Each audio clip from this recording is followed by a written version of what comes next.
The biblically accurate angel meme is something I find funny, but also very annoying. The memes are objectively funny, but it's factually incorrect. On one hand, it's a meme, so who cares? It's harmless. But I think it's worth correcting because the correct interpretation of the underlying biblical passages is just as interesting, in my opinion. Now, the misunderstanding is almost entirely based on Ezekiel chapter 1, as well as chapter 10, which more or less repeats aspects of the vision. And really, the misunderstanding seems especially to derive from the fixation on the wheels and the eyes in Ezekiel's vision. And that's why you'll get these depictions of a giant eye covered in smaller eyes with wheeling eye-covered feathers or wings. It's actually very difficult to get that depiction from the text itself. But before we look at the text of Ezekiel, I want to dispel another associated myth. The wheels, or the ophanim, don't speak. Neither do the cherubim in Ezekiel 1. And you'll often see people assume the reason why, quote-unquote, angels say fear not whenever they speak with humans is because they're these scary-looking creatures. But like I said, the creatures in Ezekiel 1 don't speak. And the fear not language usually fits into one of two categories. Take Acts 18, for example. Paul is told, do not be afraid. But in that context, he is being encouraged to be bold and to not fear persecution. Genesis 26 with Isaac has a very similar context. So usually it's a call to act courageously, often in the face of some looming human threat. The other context is when someone is having a conversation with what they assume is another person. Then it turns out it's the angel of the Lord, which is the Lord in visible form. So the people fear that they're going to die because they've been speaking with God face to face, and they're told to fear not. Judges 6, the call of Gideon, is a good example of this. Now, with that out of the way, let's take a look at Ezekiel 1. The first thing to note historically at this point is Israel has been conquered and scattered, and Judah is following suit, with Nebuchadnezzar carrying off the elites into Babylon. That's a crucial detail, believe it or not, for interpreting what he saw. Now we'll move past the introductory verses. In verse 4 describes this approaching storm theophany. In this phrase here, gleaming metal is important, and we'll return back to it. But then we get to verse 5, which by itself should eliminate most of these biblically accurate angel memes. The verse reads, and from the midst of it, this storm theophany, came the likeness of four living creatures, and this was their appearance. They had a human likeness. And then verses 6 through 10 are going to catalog the rest of the appearance, much of which is really bizarre. But before we rush into those verses, it says here they had a human likeness. The Apkallu might be a good visual analog to this. So we're dealing with hybrid creatures that more or less have a human overall appearance, even though they're mixed with animal features. Again, we're not dealing with a giant floating eyeball. They have an overall human appearance. Now, rather than read out this entire chapter and comment on everything, that's easily a 1-hour video, I want to focus on two features, the eyes and the wheels.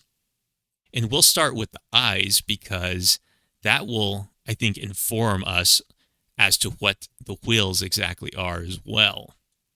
And so we'll move down to verse 18, which reads, and the rims of the wheels were tall and awesome, and the rims of all four were full of eyes all around.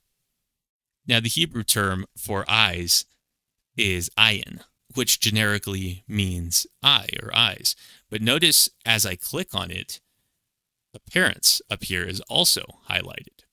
That's because it's the same underlying lemma.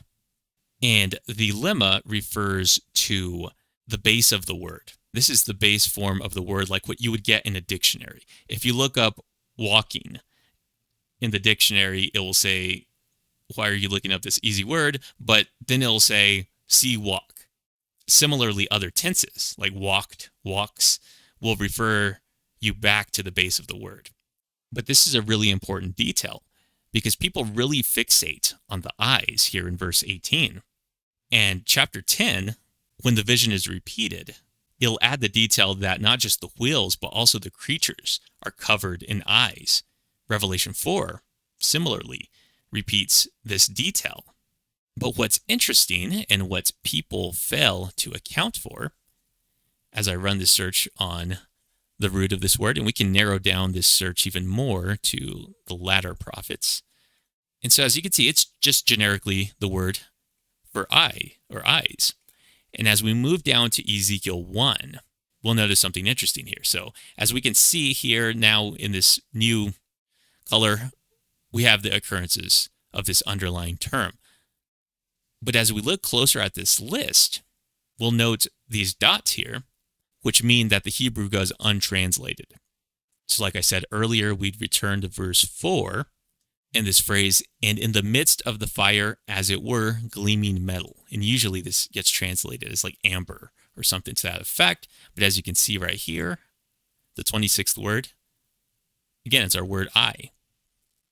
Similarly in verse 7, and they sparkled like burnished bronze. Again, here's our term eye. It goes untranslated. The translators didn't even attempt to put the word eye or something to that effect in there because it doesn't make sense. Here in verse 16, again, we have appearance, and then we have eyes, and then we have the likeness of an expanse shining like awe-inspiring crystal. And then verse 27 is our last occurrence of the word. And here you have the deity seated on the likeness of a throne. And again, we have this gleaming metal language, but as you can see right before it, it's our Hebrew term for eyes. So what are we to conclude here? How is this term being used? Is it literally eyes? Try to stick that into all of these verses, and it just doesn't really make sense. Or is it some kind of metaphor? And I would argue, and at least up to this point, nearly all the commentators would agree, all of these occurrences of eyeing are used in connection with things that are shining, luminescent, bright, reflective. Unfortunately, that's as far as the commentators go. Actually, every commentator more or less waves the white flag at this point and says we can't know for sure. But I think there's an option. And for that, we'll turn to Bruce J. Malina's book on the genre and message of Revelation. The subtitle is Star Visions and Sky Journeys. As you might deduce, it's a commentary on the book of Revelation, but he interacts with Ezekiel 1's vision. Now, Malina takes a very unique position on Revelation. He takes it as astral prophecy, and it's a great resource book for this kind of thing, decoding John's visions in astronomical language. The problem is he presses it a bit too much in some places and completely ignores Old Testament connections to John's language. And that's unfortunate because, as a result, most scholars just ignore his work, overcorrecting in the other direction. So we'll try to take a more balanced approach here, acknowledging the astronomical underpinnings while letting it speak theologically as well. So how does Malina help us understanding the strange eyes in Ezekiel? We turn to page 98. He writes, stars are frequently called eyes. For example, Manilius sets forth various theories of the origin on the universe and notes, possibly the universe was constructed out of fire and flickering flames, which have formed the eyes of the sky and dwell throughout the whole system and shape the lightning which flashes in the skies. And note there also you have that storm language, which we get in our theophany at the beginning of Ezekiel 1. But next he turns to Plutarch, dinner of the 7 wise men. And Plutarch wrote, at the same time, observing that the sky was dotted with stars, and the moon was rising bright and clear, while the sea everywhere was without a wave, as if a path were being opened for their course. He bethought himself that the eye of justice is not a single eye only, But throughout all these eyes of hers, God watches in every direction the deeds that are done here and there, both on land and on the sea. And so, as you can see, eyes are metaphors for stars. And this will help us understand the four faces of the living creatures. And moving back to verse 10, Ezekiel is going to prophesy here. As for the likeness of their faces, each had a human face. The four had the face of a lion on the right side. The four had the face of an ox on the left side. And the four had the face of an eagle.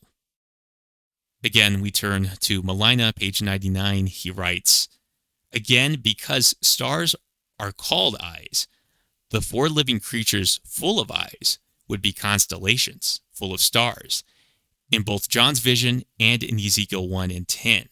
In this scenario, it seems they bear up the throne on the back of their bodies, while the fronts of their bodies face inward. Bull, and that's Franz Bull, explains these astral beings both here and in Ezekiel as the four Babylonian seasonal constellations: Scorpio Man, Leo, Taurus, and Pegasus. His selection of these four is due to the fact that they each bear a royal star. So the creatures' faces correspond to the Babylonian zodiac, and not just generically, but specifically to the four cardinal points: north, south, east, west. Melina continues in page 100. In sum, the four living creatures, like a lion, a bull, a human-faced being, and a flying eagle, refer to the constellations along the celestial equator, a projection of the Earth's equator onto the vault of the sky, and located opposite each other. And the best candidates for the four are the constellations now called Leo, the lion, Taurus, the bull, Scorpio, the human-faced, and Pegasus, the flying eagle. And like Melina, Jacques Chevalier, I don't know if that's how you say his name, I'm not French-Canadian, but he takes a similar position in his book, A Postmodern Revelation.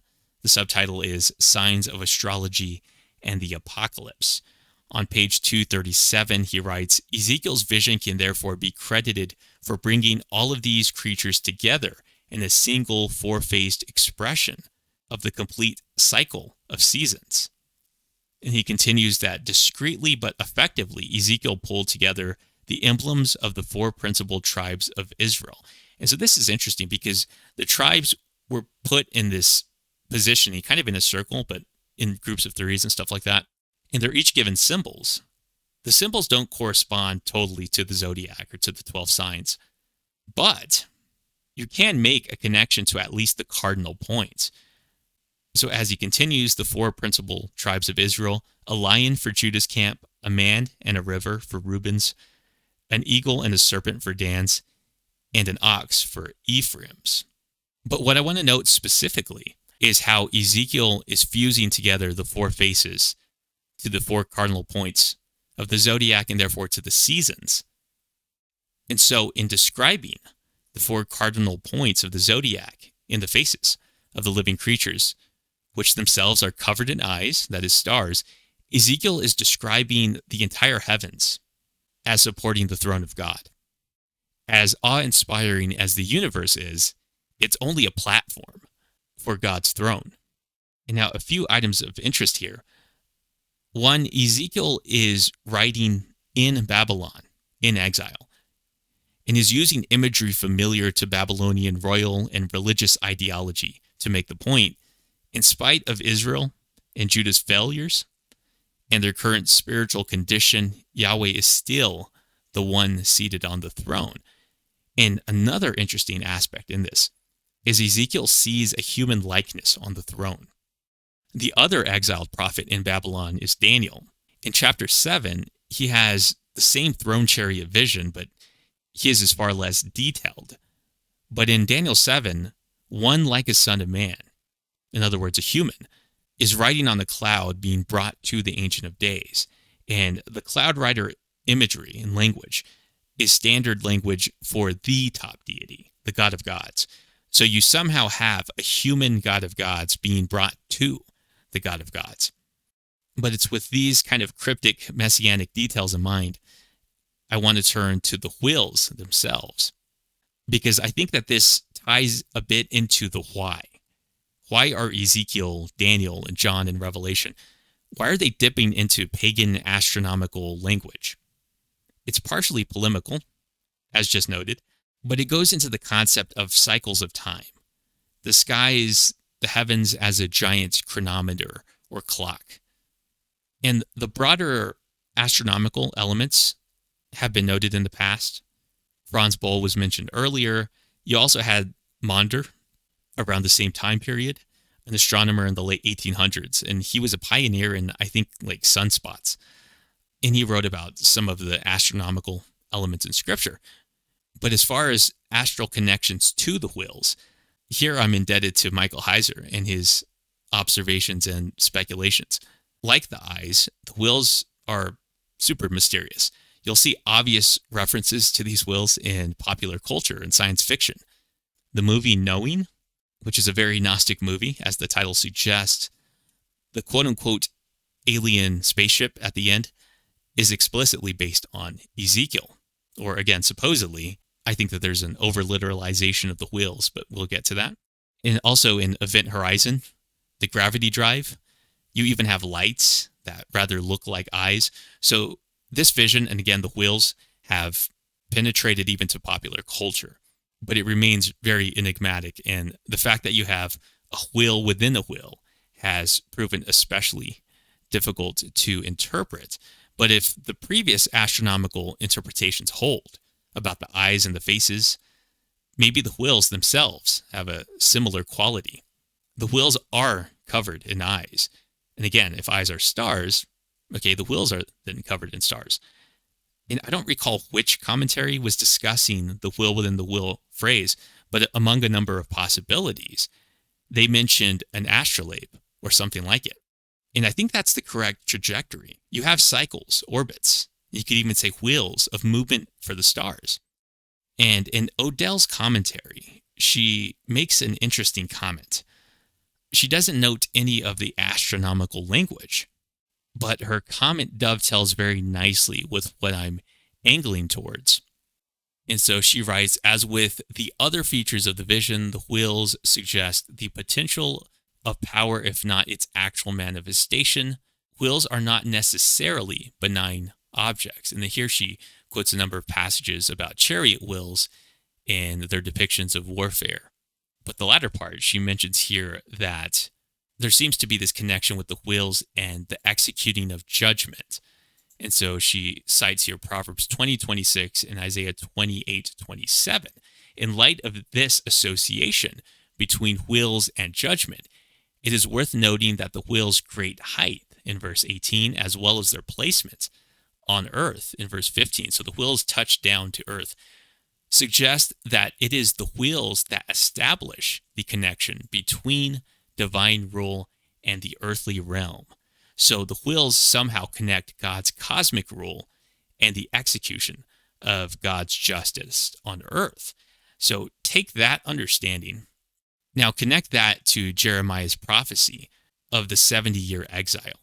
Then, as well as today, we tell time by movement of the sky.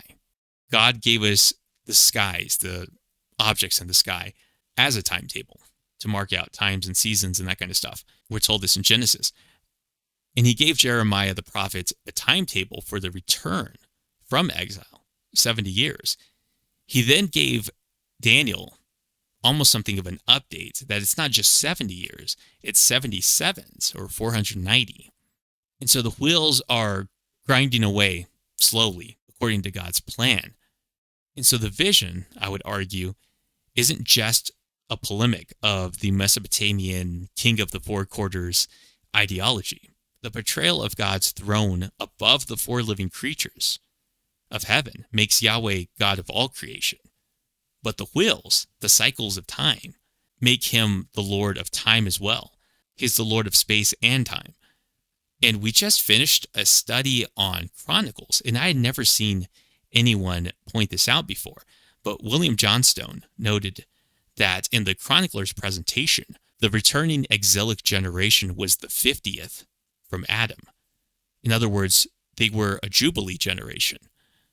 Of course, ignoring Jubilee, letting the land have its Sabbaths, was among the sins of the people that actually caused the exile. And so this return to the land was according to the cycles of time that God had established.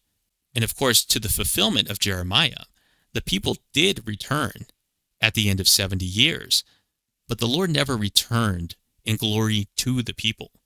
That's where Daniel's timetable comes in. In here, we could get into calendar discussions, the Essenes calendar, the calculations of the Messiah's arrival that they did that actually got within something like a 10-year window of the birth of Jesus of Nazareth.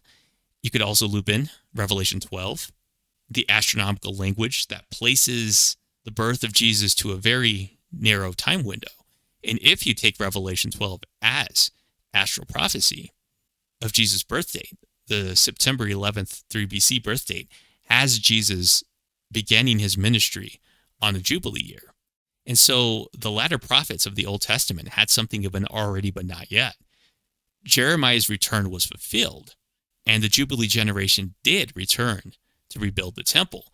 But the true glory of God, when he descended in the triumphal entry, with Jesus on the donkey riding into the temple in Jerusalem, he comes down the same place in the same direction that the glory of God departed the temple in Ezekiel 10, but they missed it.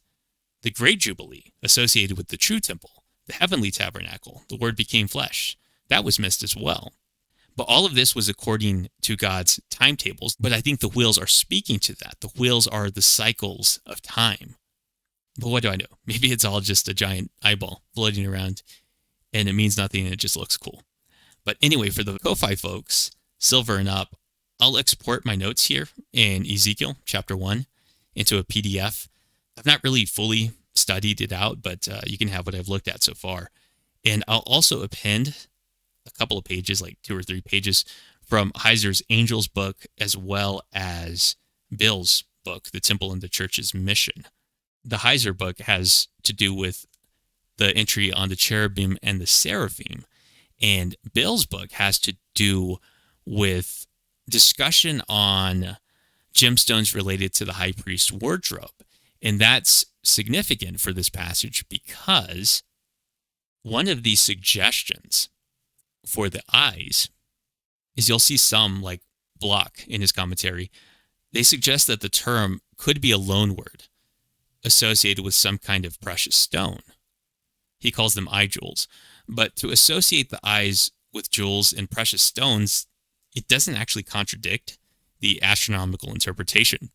In fact, it could help it, because gems and jewels are explicitly connected to heavenly objects, like the New Jerusalem. But that's going to be there in the PDF if you want to take a look at it. And that is about all. And I'll see you guys next time.